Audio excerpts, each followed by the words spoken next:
Tom Aspinall will defend his heavyweight title against Ciryl Gane. UFC boss Dana White has announced that Aspinall will defend his title against former interim champ Ciryl Gane on October 25th, headlining UFC 321 at the Etihad Arena in Abu Dhabi. Aspinall was first crowned the interim champ, but when Jon Jones suddenly retired in June 2025, the UFC promoted him to undisputed champion. Jones had been hinting at a return, but decided not to fight Aspinall. Strangely, just after retiring, Jones claimed he might come back in 2026, possibly setting up a big future showdown.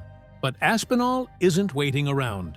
After quickly rising through the division and defending his interim title back in July, he's ready to prove that he's the real deal. And Ciryl Gane is the next man standing in front of him.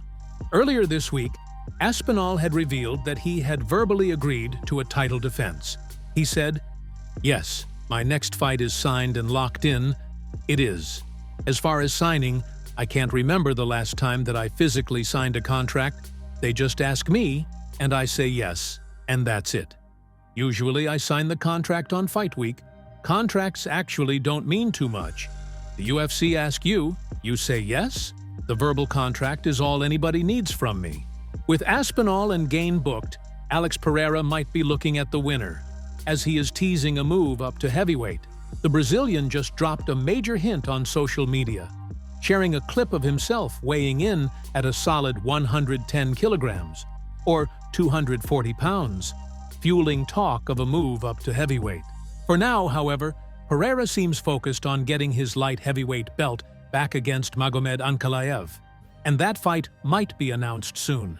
If Aspinall beats Ciryl Gane and Pereira wins too, we might get a super fight between them down the line.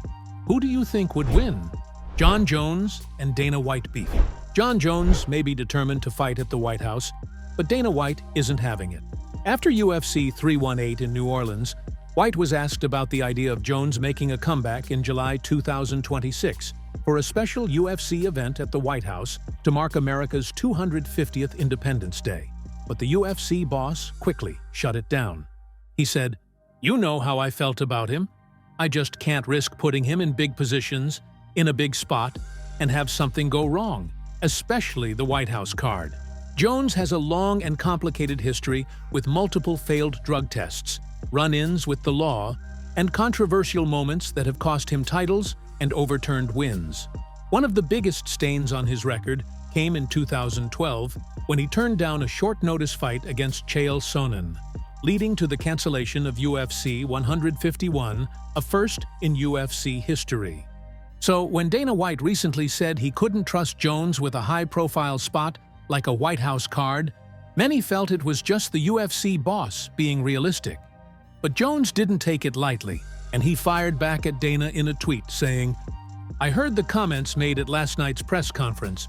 While I was a little disappointed, I'm still in the UFC's drug testing pool, staying sharp, and continuing to train like a professional. I'll be ready for whatever comes next." In a recent interview, I shared that the opportunity to fight at the White House gave me something deeper to fight for. A why that goes beyond paychecks or belts. Fighting for my country gives me a greater purpose. The silver lining in all this is knowing the fans see my heart. They see I am ready and willing to take on anyone to represent my country on a historic stage. For me, it's never been just about the opponent. I'm chasing legacy, something timeless, something bigger than the moment. So, for now, I'll keep grinding, stay patient, and stay faithful. I'm ready to fight on July 4th. Jon Jones and Daniel Cormier reignite rivalry. Now, Jon Jones doesn't just have beef with Dana White. With no fight currently lined up, he's also stirring the pot with an old nemesis, Daniel Cormier. During the UFC 318 weigh-in show, Cormier was asked a playful question. If he could face his biggest rival anywhere, who would it be and where? Without hesitation, he took a shot at Jones, saying, "I kind of want the ability to kill him, so I'd like to do it at my house. They can't really do anything." Cormier's comment may have been tongue-in-cheek, but Jon Jones didn't see the humor.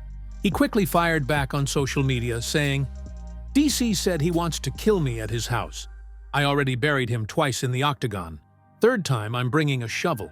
Even a blind man can see the mansion I own in Daniel's head. I just didn't realize how deep his hate still runs. Those ass whoopings must have left more than bruises. I feel like I'm the most painful thing that ever happened to that man's life. Emotional damage.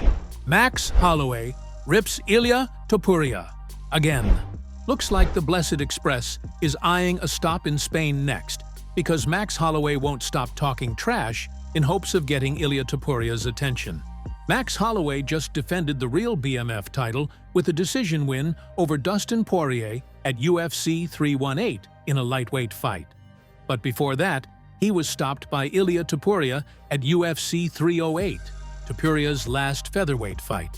After that, Taporia moved up to lightweight and knocked out Charles Oliveira at UFC 317 to become the new 155-pound champ. But following Holloway's big win, Taporia stirred the pot again, tweeting a photo of the BMF belt with the caption, "Still mine."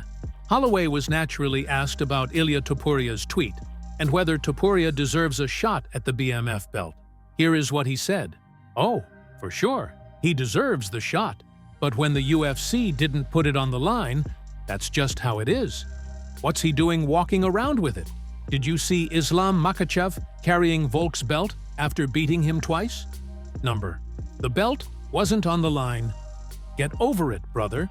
Why'd you even spend money on a damn fake belt?" With Ilia Taporia now a two-division champ and Morab running through the bantamweight division, Georgia is definitely on fire in the MMA world. But Bryce Mitchell thinks he's the one who can cool things down. Bryce Mitchell's bold claim about Morab.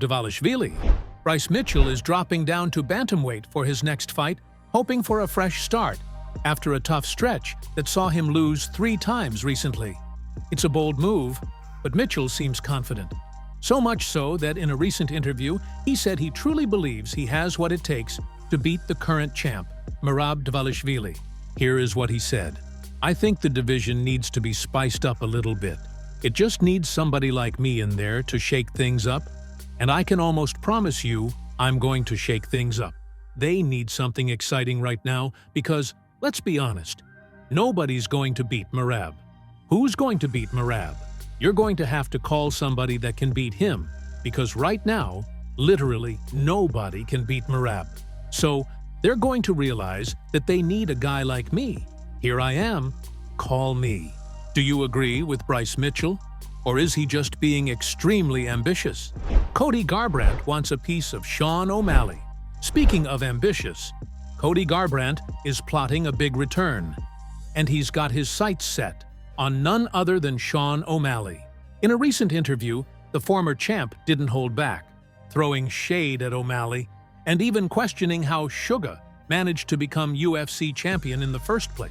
Cody said, "I would love to FF Shaun Ali him up. He just always talks crap.